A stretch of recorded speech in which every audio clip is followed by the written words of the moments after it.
YouTube ఛానల్కి స్వాగతం. గొర్రెలు మేకలు పెంచే వాళ్ళు ముఖ్యంగా సాంద్ర పద్ధతులను, పాక్షిక సాంద్ర పద్ధతులను అంటే షెడ్లలో ఉంచి పెంచే వాళ్ళకి పశుగ్రాసాలు అనేవి చాలా ముఖ్యం. మరి ఈ పశుగ్రాసాల్లో అతి ముఖ్యమైనది, అత్యధిక మాంసకృతులు, పోషక విలువలు ఉన్నది హెడ్ లూజర్. దీన్ని దశరథి గడ్డి అంటారు. ముఖ్యంగా ఈ హెడ్ లూజర్, ఈ దశరథి గడ్డిని సాగు చేసుకోవడం అనేది ఒక ప్రత్యేకమైన పద్ధతి. మరి దీన్ని ఎలా సాగు చేసుకోవాలి, ఈ పశుగ్రాసానికి ఉన్న ప్రాముఖ్యత ఏమిటి, ఇది ఎంత మోతాదులో పశువులకు మేపితే శ్రేయస్కరం అనేది ఈరోజు వీడియోలో మనం తెలుసుకుందాం.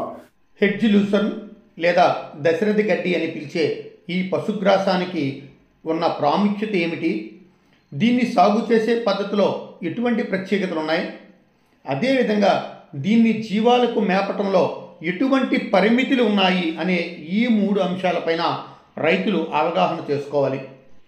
జీవాలకు కల్పతరువుగా పిలిచే ఈ పశుగ్రాసము అత్యంత విలువైన పోషకాలు కలిగి ఉంది.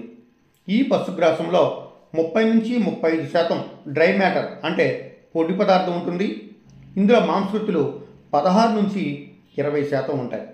మైమోసిన్ లేదా ఇతర టాక్సైడ్స్ ఏమిటి కూడా ఈ పశుగ్రాసంలో లేకపోవటం అత్యంత అడ్వాంటేజ్ అయితే, దీంట్లో టానిన్స్ అనేవి ఉండడం కొంత డిస్అడ్వాంటేజ్గా చెప్పుకోవచ్చు. వీటి ఆకుల్లో 1 కేజీ డ్రై మ్యాటర్లో 9 మెగా జౌల్స్ ఎనర్జీ వస్తుంది. అధిక మాంసకృతులతో పాటు అధిక సల్ఫర్ కలిగి ఉండడం వల్ల ఇది మామూలు గొర్రెలకే కాకుండా వూల్ బ్రీడ్స్కి చాలా మంచిది. ఈ పశుగ్రాసము నేలలో నైట్రోజన్ ఫిక్సేషన్ చేయడంతో పాటు ఈ సాయిల్ ఎరోజన్ కాకుండా కూడా సహాయపడుతుంది. ఇక దీని సాగు పద్ధతిలో ప్రత్యేకత ఏమిటంటే, ఈ పశుగ్రాసాన్ని సాగు చేయడం కోసం విత్తనాలు వేయాలి. ఎకరాకు 6 నుంచి 8 కిలోల విత్తనాలు అవసరం. ముందుగా 1 ఎకరానికి 6 లేదా 7 టన్నుల ఈ పశువుల గెత్తాన్ని వేసి బాగా కలియదున్నాలి. ఆ తర్వాత 1.5 నుంచి 2 అడుగుల ఎడమలో చిన్న చిన్న బోదులు చేయాలి. పెద్ద బోదులు అవసరం లేదు, చిన్న చిన్న బోదులు చేసి ఆ బోదుల పైన కేవలం 1 ఇంచి లోతుగా ఒక కర్రతో చిన్న గీతగా గీయాలి. ఈ పశుగ్రాస విత్తనాలను సమాన పరిమాణంలో ఇసుకలో కలిపి ఈ గీత వెంబడి పలుచుగా వేసుకుంటూ వెళ్ళి ఆ తర్వాత అక్కడ మట్టిని శుతిమెత్తగా కప్పి నీళ్లు పెట్టాలి. ఈ మొక్కల మధ్య 2 నుంచి 3 అంగుళాల దూరం ఉండేలా చూడాలి.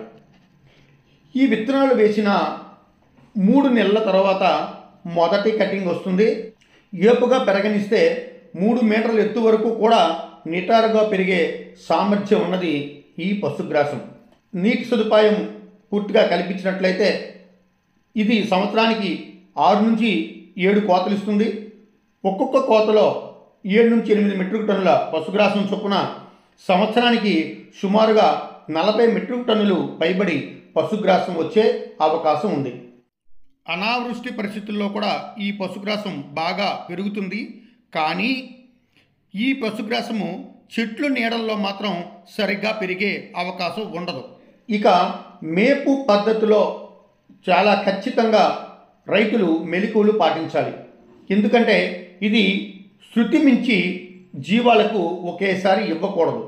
ఈ జీవాలకు ఇచ్చే డ్రై మ్యాటర్లో 1% మించి ఈ పశుగ్రాసాన్ని ఇవ్వకూడదు. అంటే 30 కిలోలు బరువున్న గొర్రెలు లేదా మేకలకు 1 నుంచి 1.5 కిలోల హెడ్ లూజర్ పశుగ్రాసాన్ని మాత్రమే ఇవ్వాలి. అదే కాకుండా ఈ పశుగ్రాసాన్ని గడ్డి జాతి పశుగ్రాసాలతో కలిపి చాప్ కట్టర్ ద్వారా చిన్న చిన్న ముక్కలుగా చేసి 3:1 రేషియోలో గడ్డి జాతి పశుగ్రాసాలతో కలిపి ఇవ్వాలి. ఎందుకంటే దీంట్లో ఎక్కువగా మాంసకృతులు ఉండడం వల్ల క్షారజనిత అజీర్తికి లోనయ్యే ప్రమాదం ఉంది. ఈ ఒక్క జాగ్రత్త పాటిస్తే జీవాలకు అత్యంత ప్రయోజనకరం ఈ దశరథ గడ్డి లేదా హెడ్ లూజర్ పశుగ్రాసం. చూశారు కదా, మన పెద్దలు అంటుంటారు, బంగారంతో చేసిన కత్తి అని చెప్పి పేక్ కోసుకుంటామా అని. అంతే కదా. మరి ఈ హెడ్ లూజర్ అనేది అత్యధిక ప్రోటీన్ కలిగి ఉన్నప్పటికీ వాడడంలో తగిన జాగ్రత్తలు అనేవి పాటించండి. మళ్ళీ ఇంకో వీడియోలో కలుసుకుందాం. అంతవరకు సెలవు. మీ డాక్టర్ మాదిరి ప్రసాదరావు.